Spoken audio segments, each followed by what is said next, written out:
Wi-Fi is on. Okay. All right. So today we are talking about notifications. There are two types of notifications in iOS. There's local notifications, which we'll be doing today, and there's push notifications, which we'll do further into curriculum. Push notifications require two things. One, you need to be a registered paid developer, Apple developer, where you pay your $99 a year.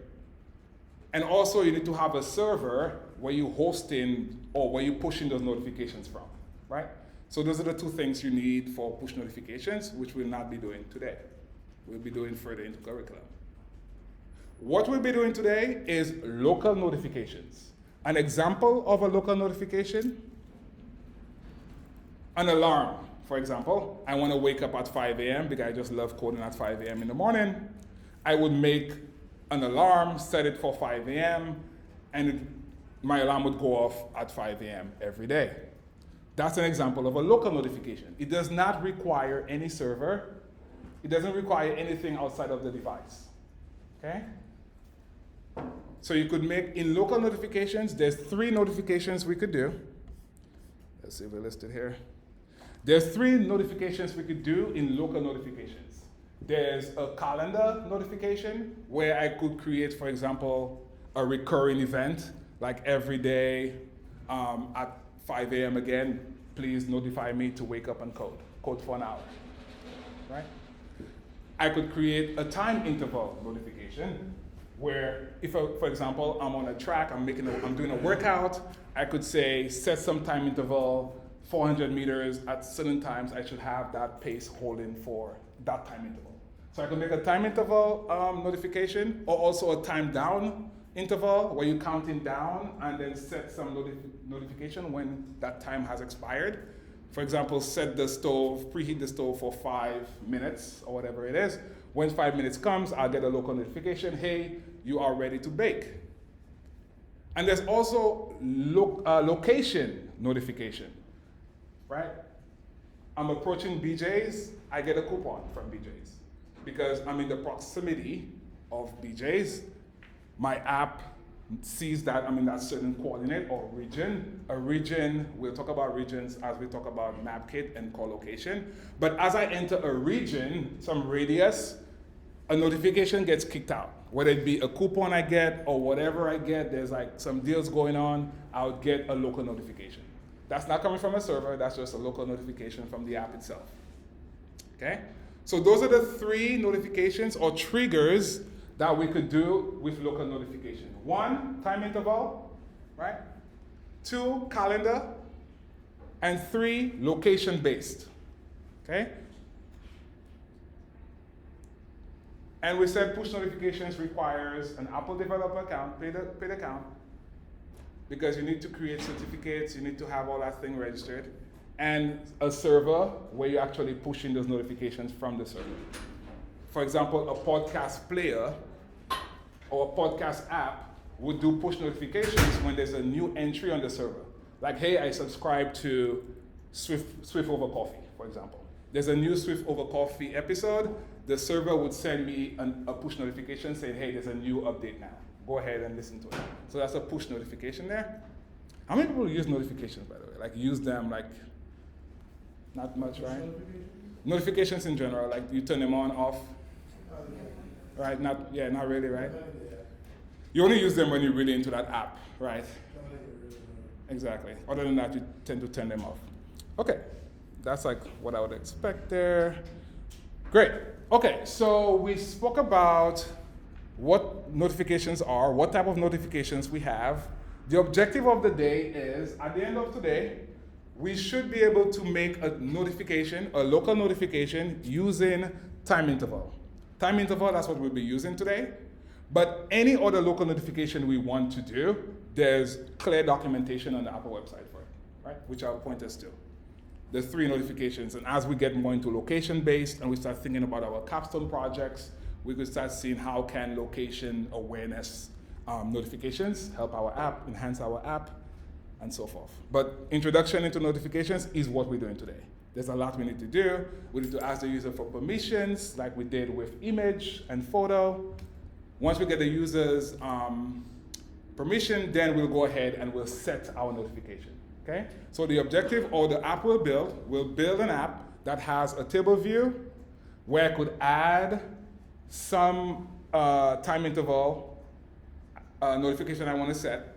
I click that, I click done, it adds it to the table view, and I'm able to see the notification outside the app.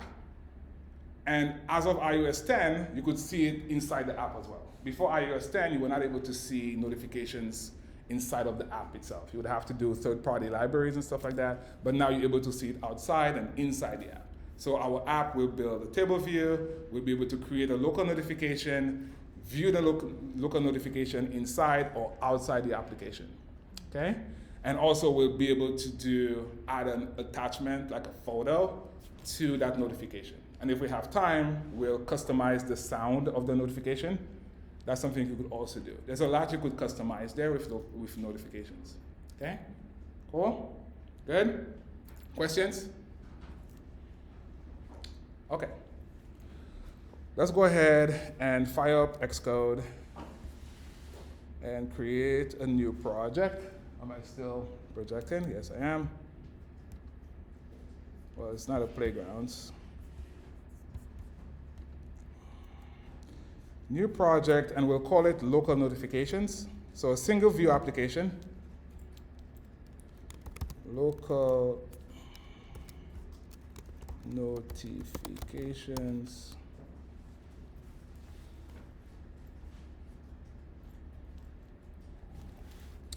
And press next. And create.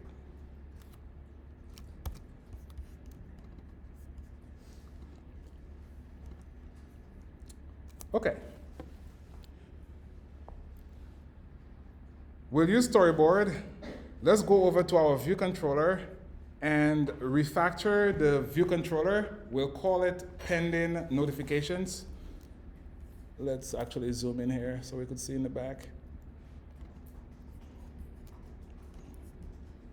So refactor our view controller, rename.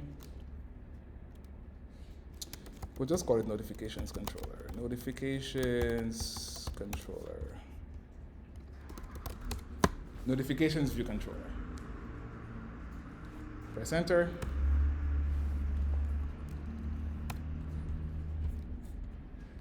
This is going to be our table view here.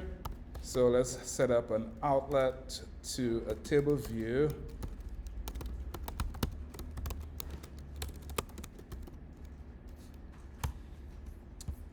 Outlet to a table view, and let's set up our extension for our table view.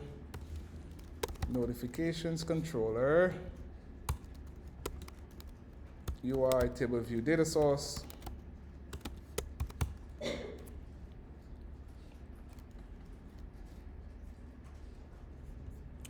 Don't forget to implicitly unwrap our UI table view here. Make sure you have that exclamation mark.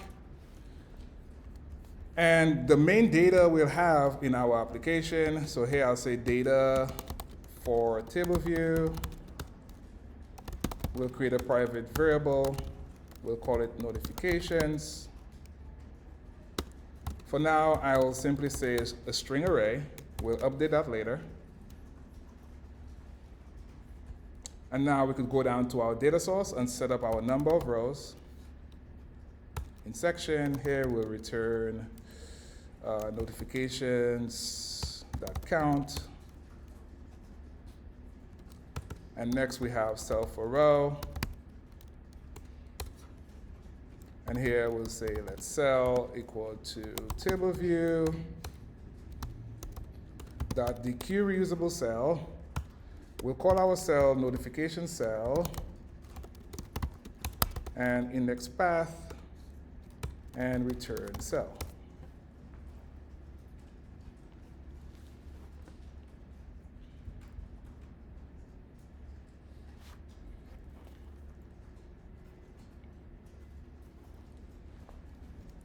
In our viewDid load, we'll configure or set up our table views data source to ourselves. And I don't think we need a delegate here. This is it for now.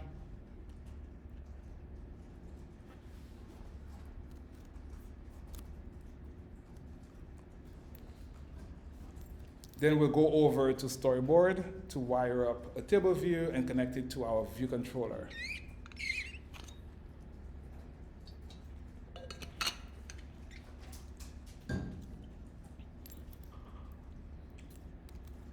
Okay. All right, so going to the storyboard, open up our assistant editor. Let us get a table view over to our scene. So click on my scene, go to my object library, get a table view. Actually, before that, let's embed the table view. Let's embed the table view in a nav bar. So embed the view controller in a navigation controller.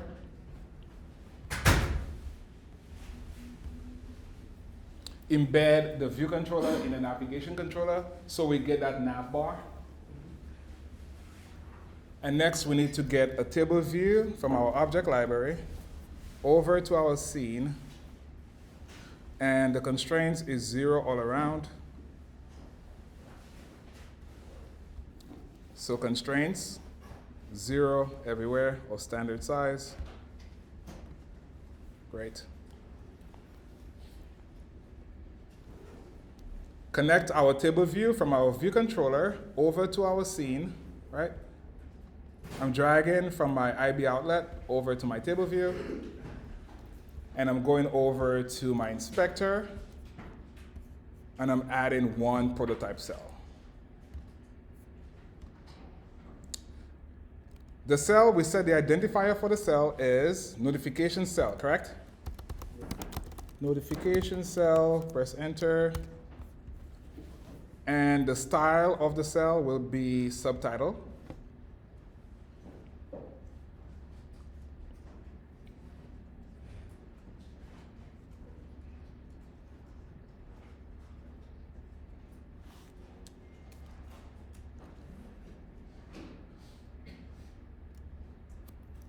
Okay, great. Let's go back to our controller, and our table view is wired up. Let's just put a count here for now of 10. So comment out notifications at count, put 10 here, so we make sure everything is wired up correctly, and run the app.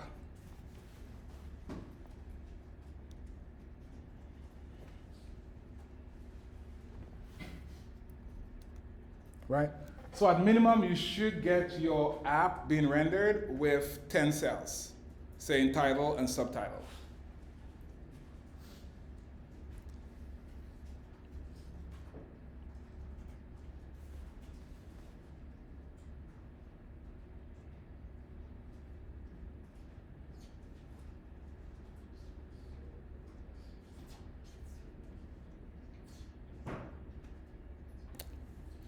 Cool? Good. Okay. At this point, let us do some notification setup. So we need to import, now we're importing UIKit. When we're dealing with notifications, we need to import, Cameron was saying it earlier, user notifications. User notifications is the framework that manages notifications. So we need to import user notifications before we could do anything notification related. And to reiterate, user notifications is different from notification center. Okay, everybody? Okay, cool. So import here, user notifications.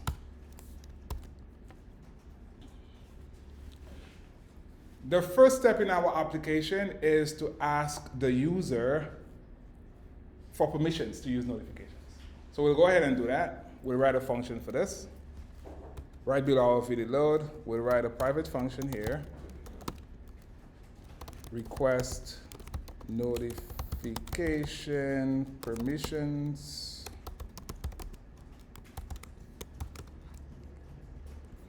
And we'll write a next function called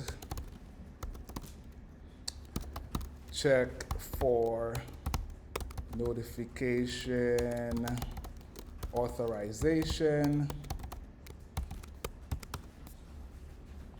We'll use the check for notification authorization to see if the user has authorized us to use notifications. If not, we'll go ahead and we'll call request notification permissions. Okay? So first we'll check, do we have authorization? If not, we'll go ahead and call request notification permissions. Okay? Great. So let's go ahead and set up. Are these two functions something that we'll be using more regularly? Regularly as in? When we're using notifications? Yes, I would say so, yes. Okay. Yeah, very, very, very good. Yeah, very similar to our UI image picker controller, right? There's like a request there that you'll always be using if you're doing anything with image. Cool? So to take it one step even further, if you could actually use that view controller and make it like, you could maybe make a library or something with that, so you could always just import that view controller. Does that make sense? Yeah, but very good. Any questions? Any other questions? Okay, so the first one, line 24, says, check for notification authorization. Am I authorized? Next one, requested, if you're not. And since we'll be using Notification Center, which is a singleton, we'll be using, we'll make a constant so that we're not saying UN Notification Center everywhere in our code. So let's go ahead and do so. So here we'll say private, let, what am I gonna call it? Center, or call it Notification Center, which is also confusing when you think Notification Center. This is a UN notification center dot current.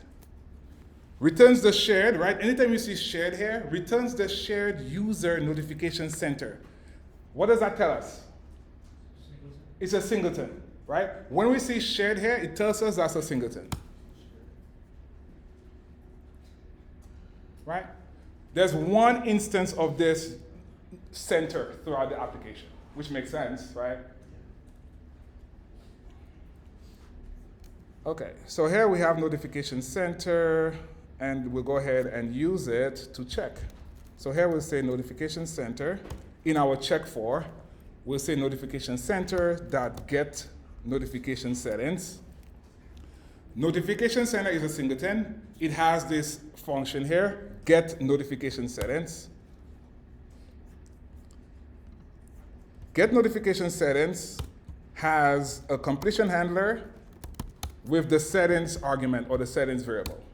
The settings variable will give us information, am I authorized? I'm able to query the settings variable here. Am I authorized? What kind of settings do I have? You could query settings for a lot of things. The one thing we want to query settings for, we'll say if settings dot authorization status equal to authorized. Here we'll just print app is authorized for notifications. Else, we will call our request notification.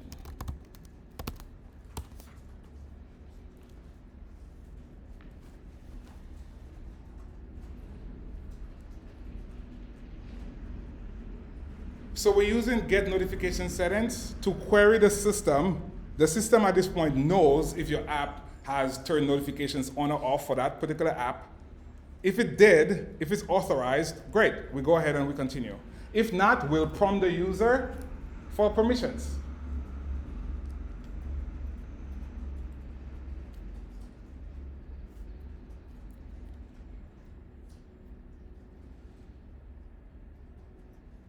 Okay. In our request notification permissions, again, we're still using Notification Center. Anytime you're dealing with notification, we're using that singleton. Okay? That's a singleton we use throughout. Yes? Notification Center? I know. I know. It's very, like if you see here, it's called User Notification Center. Not to be mistaken with Notification Center. That's Apple there. They could just call the thing something else, but, right? You see where the confusion comes in? Two different frameworks doing two different things, but named very closely related. Yes? I imported user notifications. Shouldn't we change the notification, user notifications variable This guy here, we could just call it center. Or like view notification. I'll just call it center. You could just refactor it, call it center here. So this does, so every time you open the app, it doesn't ask you for the same permission? Every time we open the app, it's going to just check to see if we authorized. Okay, but some apps, they ask you all the time. So it depends what. It shouldn't ask you all the time. That's bad. If you have an app that asks you for permissions all the time, something is wrong there. It's probably asking you for location. That's different, but not local notifications. It will ask you the first time. If you turn it off again, it will ask you again. Does that make sense? Right? So Luba's question was, you're using an app, right, you said, that asks you for notifications all the time. Ideally, the app will not do that, or it should not do that, right? Either it's on or off. If it's on, it won't ask you, or it should not ask you. If it's off, it will ask you, because maybe they want to push notifications or whatever to you. Does that make sense? But on the other hand, location is different. Location now is really, Apple is really trying to be more secure with location. So every time you fire that app, it will tell you, it will give you options like, do you want to use notifications while the app is running or something like that? Because people are doing bad things with locations, and also battery drain and all that stuff. So they're really trying to cut down on how much locations is being used on an app. So that one would be more frequent. Cool? Very good. Okay, cool. So where are we? We are in request notification permissions, and to keep notification center, the keyboard handling part, away from our user notifications, we refactored our name from notification center to simply center. Okay? Because as we see here, this notification center could be very misleading with the notification center that we know, that we use in keyboard handling. All right. Hey, Alex. Yes? Going along with that, why would you want to name it center as opposed to, I really don't know what another solution would be, but why go with center? Center is used a lot in documentation and everything like that. It keeps it center as the center mechanism for notifications. You could call it, like, there's nothing really you could call it that's not going to be closely related to notification. Yeah, that's kind of why I asked it, like, why start that close to another term that's exactly the same? Yeah, local service. User. For me, I totally know the difference. For you, if you want to change the name, Right. cool? Very good. Very, very good. But knowing the differences between the two. What might be a reason that the instance of user notification center is causing an error? An error. What's the error say? Unresolved identifier. Did you import user notifications here? Yeah? And no package, nothing. We only said notifications, user notifications here in the import statement. Where are you getting the error from? Is it in your check notification authorization? Like before that even starts, when I make the center variable, it says that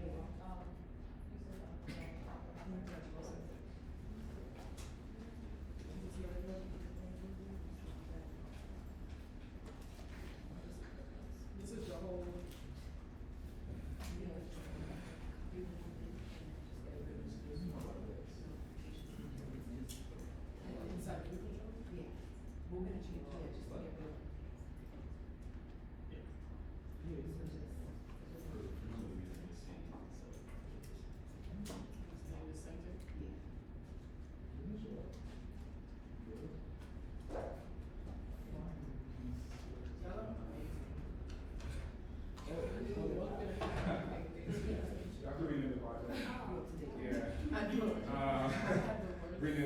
Local notifications.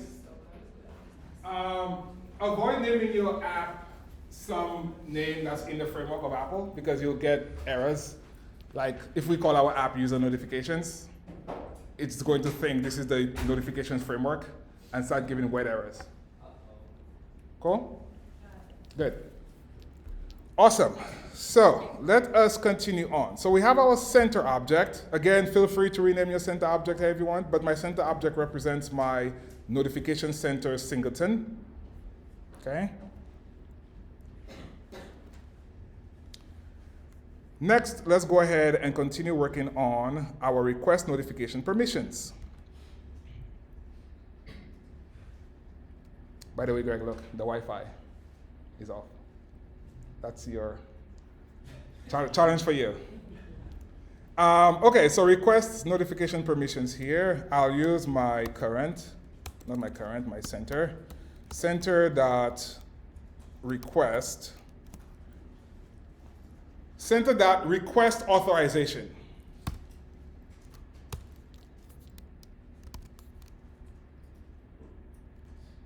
Options, no options. We'll put the options in later. And for the completion handler, I'll say granted or error, build. So the options here, what do we want to do here? We'll say alert, we'll say sound. Those are the two options we want. We want our alert to query for alert notifications and sound notifications. There's other notifications as well. If you have CarPlay, you could request for CarPlay here. Like if I put in CarPlay, for example, CarPlay, right? There's announcements. But for the purposes of our demonstration here, we're only interested in an alert, show that notification, and a sound, right? Play some sound if you have sound turned on. The default sound? Yeah, the default sound. Or we could have, if we have time, we'll have our own custom sound. Cool? Very good. Okay, yes? Sorry, we need permission for, We're asking the user permission for alert and sound. but when we make there are various types of notifications, so we need permission for each one. Yes. So when that user sees the dialog, they'll see what permissions you're asking for. Yeah, very good. Yes, sir. Does this add the, you know how on the iPhone you have the notification section, does this add like a cell for the app itself? Oh, you mean like on your home screen, whatever? Like when you go into the settings on your phone? Yeah, it does. So this adds to Exactly. Like we'll be able to go to the app and see the notifications for the app, right? Once we turn it on. Cool? Yes. So we're manipulating the notification center with the app, right? Yes. So when that user says allow, it automatically toggles in the app settings. Yeah. Exactly. That's like one of the things where, that's why you want to always check if notifications is allowed when you're running the app there, which we have, check if it's turned on. Because that's the way to turn it off, right? Just to go to notifications and settings. Yeah. And without this, we would fail certification if we try to push the app store. If you do not, Include authorization and request. well, you're not going to get it at all. Like, you mean like if you're trying to do local notifications without this, you're not gonna, you won't be able to do it. It will be off by default. Yeah, exactly. Like there's no info plist or anything we need to add there. It just wouldn't be available to you. Same as like location, we'll see. If you don't allow it, it's just not available. Yeah. Do all apps that you push to the app store require this setup? If you're doing notifications, yes. But if you're not doing notifications, you don't need that. Does that make sense?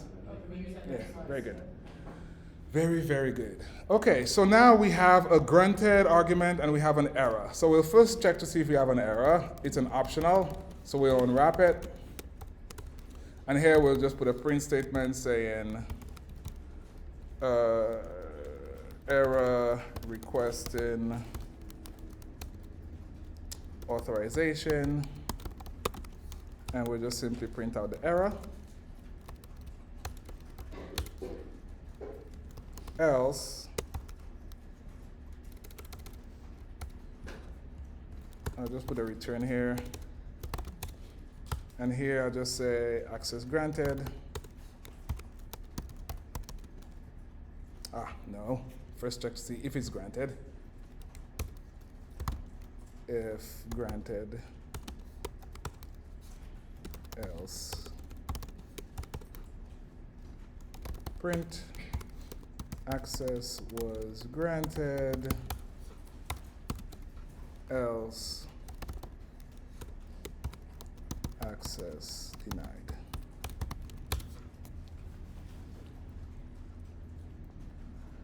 All right, so the user sees, we're not the ones presenting the dialog. The dialog is automatically presented the minute we say request authorization. The dialog will be presented to the user. The user has an option to deny or allow notifications.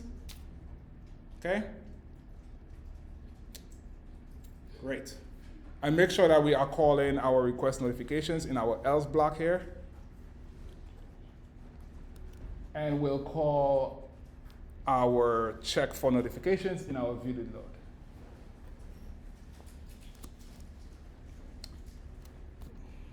So call check for notifications here. Wow, what's happening?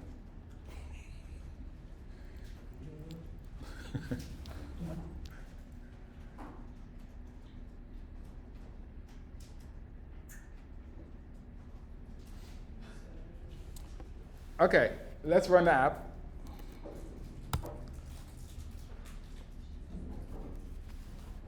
At this point, we have our notification coming up. Local notifications would like to send you notifications. So here you could say don't allow or allow. We'll say allow, we'll click allow. And here in our console, we see access was granted, right? So at this point in our app, we are free to send out local notifications to the user, okay?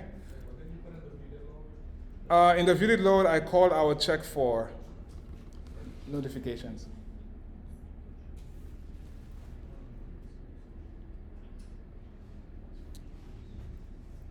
Cool? Good? Questions? Errors? Oh, say that again. You got it? Okay, cool.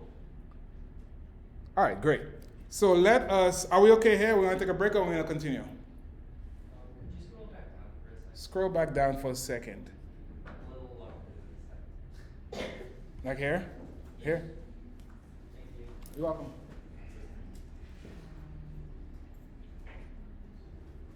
So that was a continue, right? Continue? Okay. So will this only show once after you click allow? This won't pop up again unless you change it? No, it won't pop up again. Yeah, exactly. Because at this point, we granted. Next time our app runs, it will just say authorized. You could run it again and you would see. Yeah, exactly. So David's question was, if I run the app again, it would always ask me for notifications. Luba, your app, there's problems there with that app, right? It shouldn't ask you if you did not turn it off. But if we run it again here, we've been authorized. It would tell us simply our app is authorized for notifications. Cool? Very good. So why would location is it different? Locations is more secure. Like it's almost by an app launch basis. Because Apple, every year, they're coming out with more restrictions on call location itself. It's like every time you do a Google search for something, it asks you for location. Yeah, because like first it's like battery. Two, it's just people misusing it. There was like an always on feature, which some apps obviously they need it. Like if you have a workout app, it should almost be always on. But now it's not even always on. It's like while the app is in use. So if I pull off Strava, locations is dead. Yeah. But Android is probably more free reign, right? Android, right? We could do whatever we want. 1 hour battery, yeah. Okay. You have an Android phone? So why are you shaking your head? Oh, I'm not even looking at you. Yeah. I like Android. I like all those platforms. Okay, so let us move on to our create part of the app. Because right now we have authorization. We'll create a next view with, we'll keep it simple. We'll have a next view controller with a text field and a picker view to basically create a notification, right? It's going to be time-based, so the user is able to add in the title of the notification, and they're able to select some sort of date, and we'll create a time interval, and then we'll create our notification from that, okay? So let's go off to our storyboard. Storyboard. Let's drag in a view controller.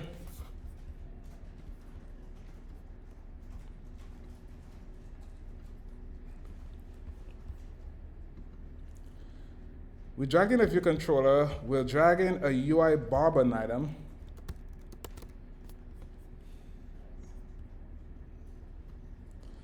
Our UI bar button item will be a plus icon. So let's go change that to a plus image. Great. And next, we will go ahead and control drag from our plus icon up to our view controller, and we'll say present. We'll present it modally.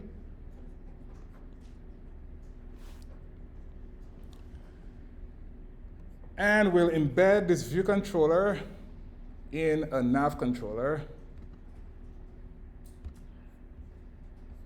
Great. So it's still modally, but we have the opportunity to add a bar button item, which we'll add. Bar button item is going to be done. Let me open that up so we see what we have. So we started off with a table view controller, or table view, sorry, in a view controller. Then we have a second view controller where we'll have a text field and a date picker. Oh, okay, so wait, you want us to connect the button to the view controller and then embed it, right? Yeah. Next up, let's just name things. So this one, I just call it notifications.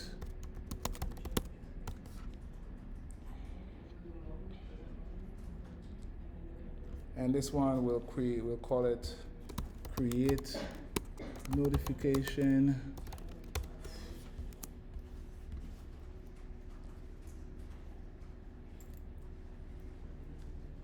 Hold on, wait. You want us to embed the second view controller to navigation controller, no? Yeah. It's not that button. First connect your Button and the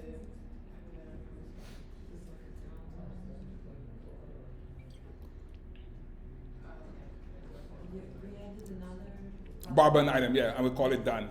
Yeah. We didn't do anything, in the code, right? We just did all this. Yeah, we haven't done any code yet.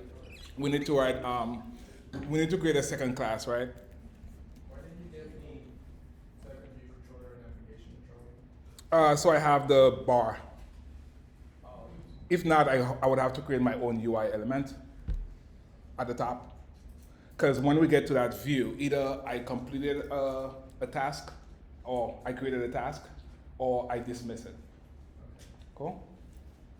So there's many ways you could do it. You could not have a nav bar, and then you'd have like a X button to get out if you do not want to create a notification.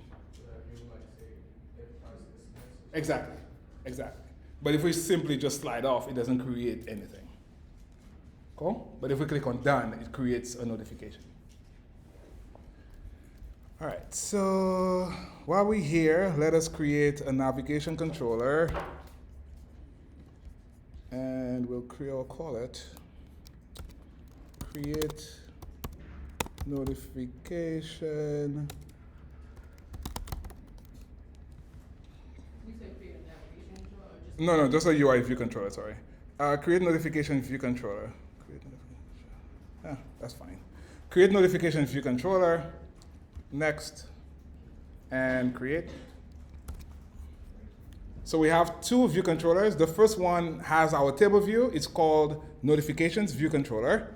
Second one is called create notifications controller.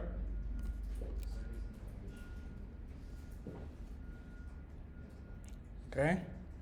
And let's go back to storyboard and give it its class. So I go back to storyboard. I click on my create. Actually, well, kind of threw me off there. Click on my view controller, go to my class identifier, and change this to create. Press enter. We may need an ID, so copy the class name and paste it into the storyboard ID.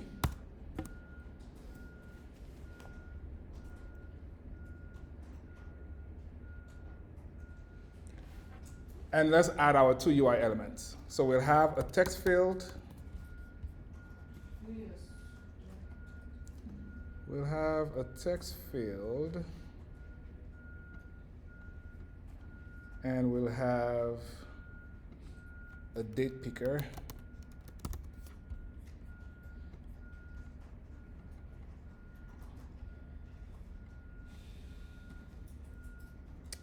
Actually, that could go higher up. That could go right here somewhere.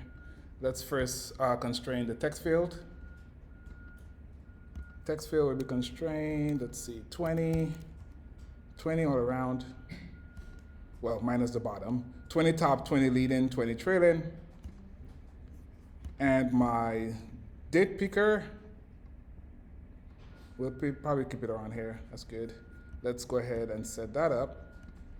I'll make it 40 from the bottom of my text field, and 0, 0.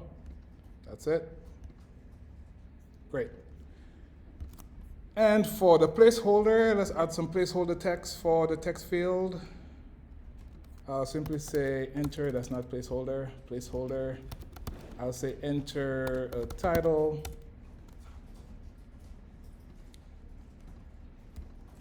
And we'll change capitalization. We'll change capitalization to say sentences for the text field. So it starts off with a capital letter when I start typing in something in my text field.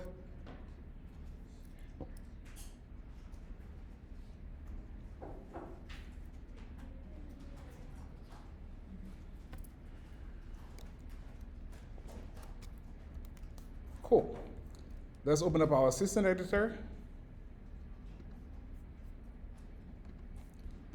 And wire up our outlets. So make sure you have your scene open, your create notification. Let's get some more space here. Take out the document outline, we don't need that. Get some more space.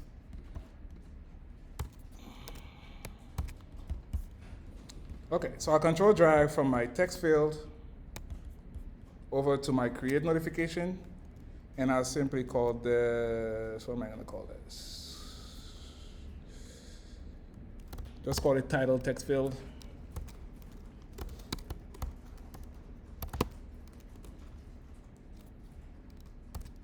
And we'll get one for the date picker as well.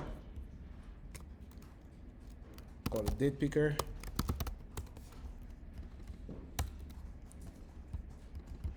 And we need an action for the date picker because date pickers doesn't have, the date picker doesn't have a delegate, right? No delegate, no data source. Everybody with me? UI picker view has data source delegate. My date picker works with target action, very similar to a button. So we need to add some action here. Let's control drag from our date picker.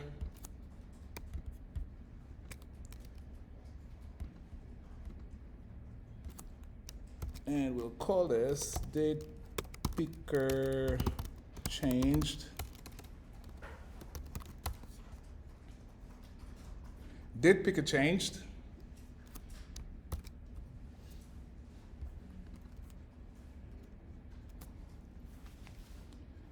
And the done button as well. And then we'll leave this storyboard for now. So done button also needs an action. Control drag. Change type, UI bar button item. And we'll call it done button pressed. Okay? At this point, we've wired up everything, right? Yeah. So we wired up the done button, we wired up the date picker. Date picker has an outlet if in case we do need it, and it also has an action. Our text field, we also wired that up, so we have access to our text field. When the user enters information, we want to be able to grab that text. Okay.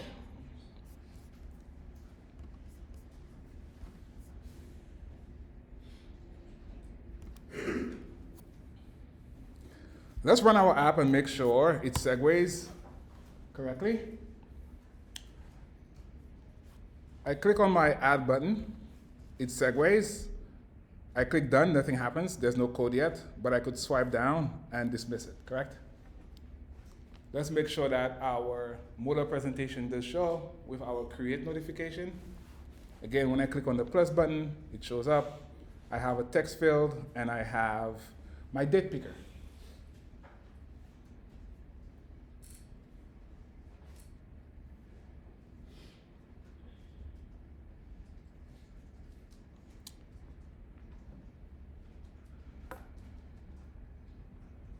At this point, we need to pass data back to our first view controller. Which ways do we know?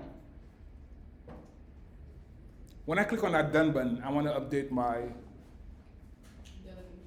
delegation, right? And what else? Unwind, right? So those are the things we know so far, right? So we'll use delegation because we love it, right? On my create view controller here, let's go create a custom protocol. We'll call it create notification controller delegate. We can make them that Yeah. And here, the one function we have will say did create notification. And as always, we'll just pass in create notification controller, create notification controller.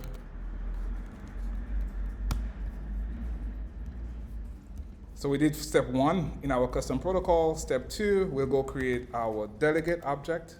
So weak var delegate. Type is create delegate.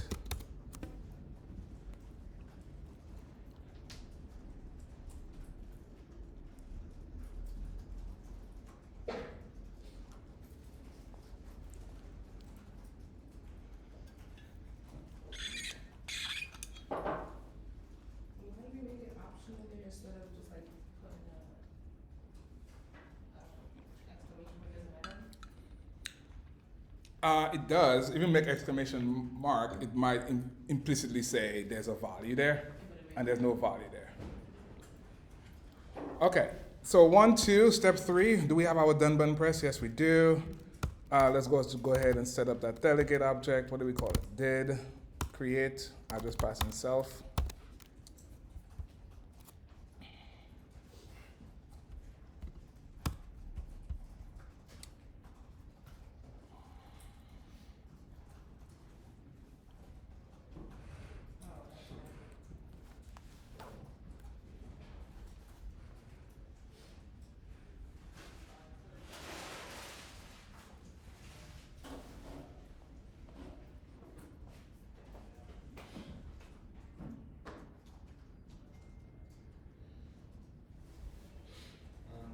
Alex? Yeah. So let's say that when I open the app, I decide to press no when they ask. You have to go to settings. Either you do it manually or you do it via the app. Okay, thank you. Uh-huh. I thought I was doing. No, you're good. Okay, so we have our done button press. When the user presses on that done button, there's many things we could do there. But I want to take a small tangent and go create a class, a model class to get all notifications, like all pending notifications. I want to be able to get all pending notifications. So let's create a class for that. New file, Swift file, next. And here, I'll call this pending notification. So pending notification class, basically what it will do, it will give us all pending notifications at any point when we need it.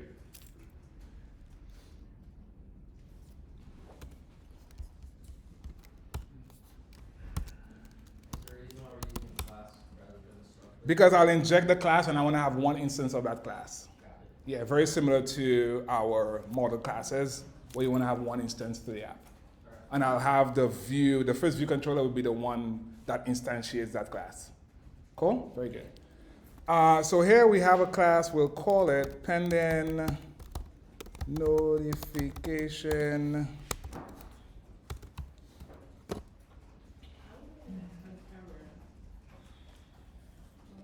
And this needs to import user notifications.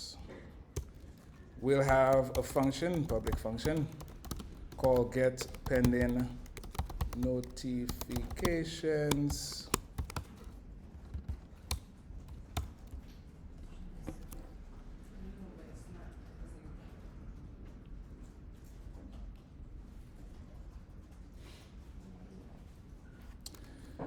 Here we'll say UN user notification center dot current dot get. Wait, sorry, can you go back to, the other view control? I don't know why I'm getting. Which one? The pending or the? Sorry, not the pending. The create or the notifications? The create. Create. Can I see your delegate? Okay, that's exactly what I have. Protocol, any object, function, right? But even if it doesn't, it still doesn't work. Is there an error or? Yeah, it's saying an error. It's saying that my class, it has no member of that. As no member of, it's outside the class, right? Your protocol, Yeah, it's outside the class. and you have your delegate object here, and you called it create delegate, right? Create notification. Oh, you know what? I know what it is. All right, very good. So let's go back to our class, our model class here. UN user notification center dot current. That's our singleton again, right? That's the singleton, same singleton. On that singleton, we'll query for get me all pending notifications. Right? There's get delivered. Notification is delivered when you received it. You have get pending notifications. That's notifications that's been sent out, but they haven't been fired yet, if that makes sense. Like I sent out a notification or I created a notification for 2 p.m. today. It hasn't fired yet, it's pending. Everybody with me? If it's pending, the time for it to show up hasn't arrived. It hasn't, right? It's still pending, delivery. So it's either pending or it's been delivered. But here we asking the system, get us all pending notifications. That way we'll be putting all those pending notifications in our table view. Everybody? This is going to be the data for our table view, all pending notifications. So we'll be able to delete notifications if we don't want it to go out. Cool? Right. Yeah. What's the difference between using the dot current with the get pending or not using dot current? Where am I? Get pending with that. Why did I call this the same thing? Go ahead. Without using dot current, what's the difference? Oh, you mean that because it knows about it, right? You mean this like this? Because you could use the get pending notification in dot current. Where am I here? Like this? That's what you're talking about? Yeah. But UN user notification center dot get pending. 1 second. UN user notification. UN user notification center dot get pending. That's what you're talking about? Yeah. I would use current. I would use current. As far as like the differences, I'll get back to you with a better answer. But for now, I'll use the current because the current tells me that's the current in process. As to if that's an old API or not, I don't have an exact answer on it. Does that make sense? Okay, very good. So here we'll get the current, and we'll say get pending. And here we'll call this request. It's a Swift file. Yeah, it's a Swift file. So we said user notification center, get us all the pending requests we have outstanding. And that's what we want to return. Okay?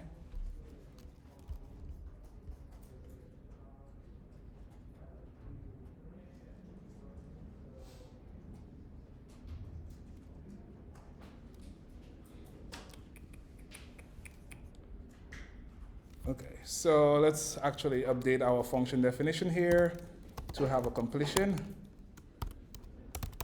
because it is escaping.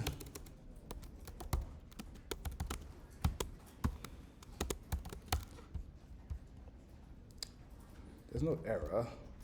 I'll just simply return UN notification request. And here we'll simply say completion request.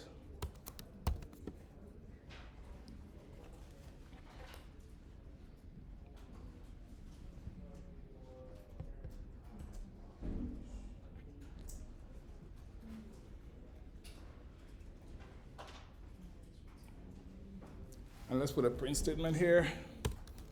Print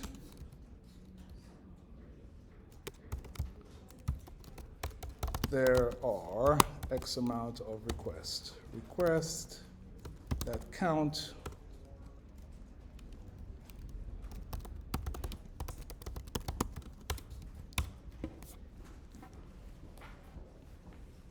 we'll be able to test it before we move forward.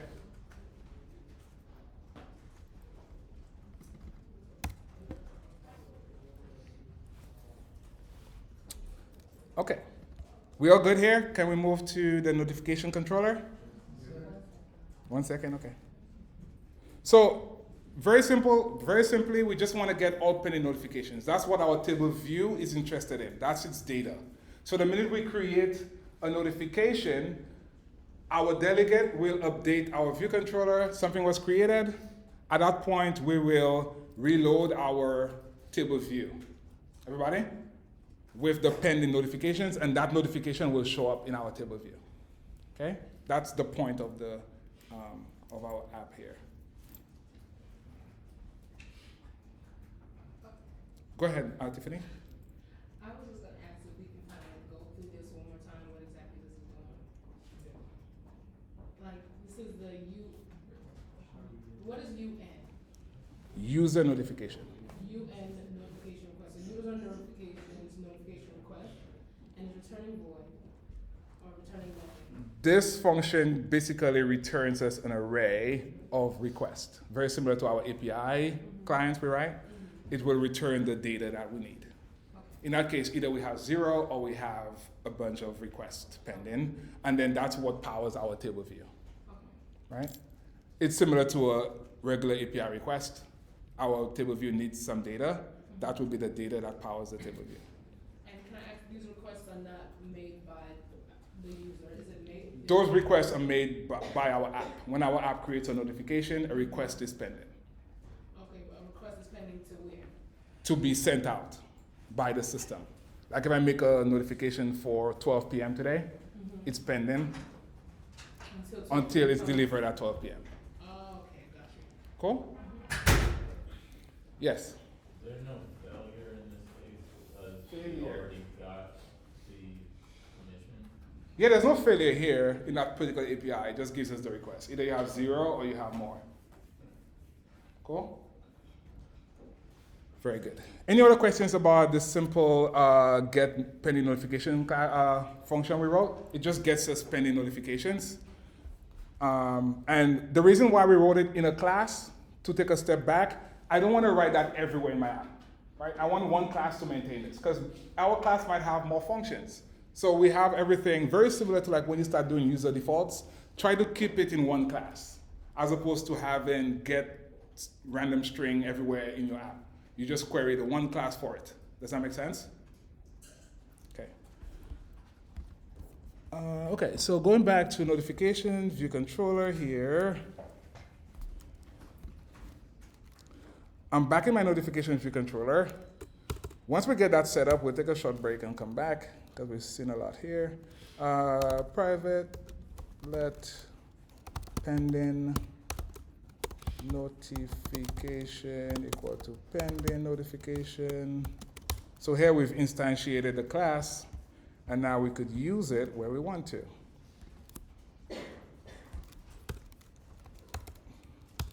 I'll write a function called load notifications. Very similar to our load API data, whatever we have there, load books, fetch books. Load notifications, what it's doing, it will simply use my class pending notification dot get pending notifications. This has request.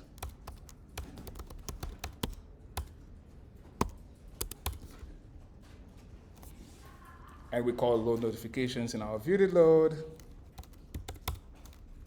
Load notifications, very good. And lastly, we need to update our notification data type. What becomes the data type? It goes from string to UN notification request. So we update the string data type here to UN notification request. And again, UN stands for user notification. So we call load notifications. Again, this is identical to what we do with API calls, right? Minus like some endpoint. So here, load notifications, pending notifications, get pending notifications, and here I'll say self.notifications equals to request. So at that point, we need a did set on our notifications here.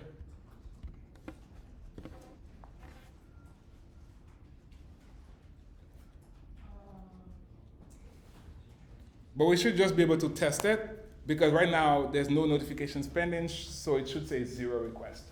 So at minimum, we'll just run the app, we'll take a break and we'll come back. But before we go, we just want to confirm that we do get back 0 request or whatever it is, because we haven't made any notification, okay? So let's go ahead and run it. Why isn't this? Wait, would you have to change the table view count or no? Yes. We do, or we still have the hard-coded number there? Thank you, that would be a crash. Everybody, right? That would be a crash there. Out of range. Thank you. So here, notifications are count, very, very good. And going back up, make sure that you call load notifications. That sets up our notifications from pending here.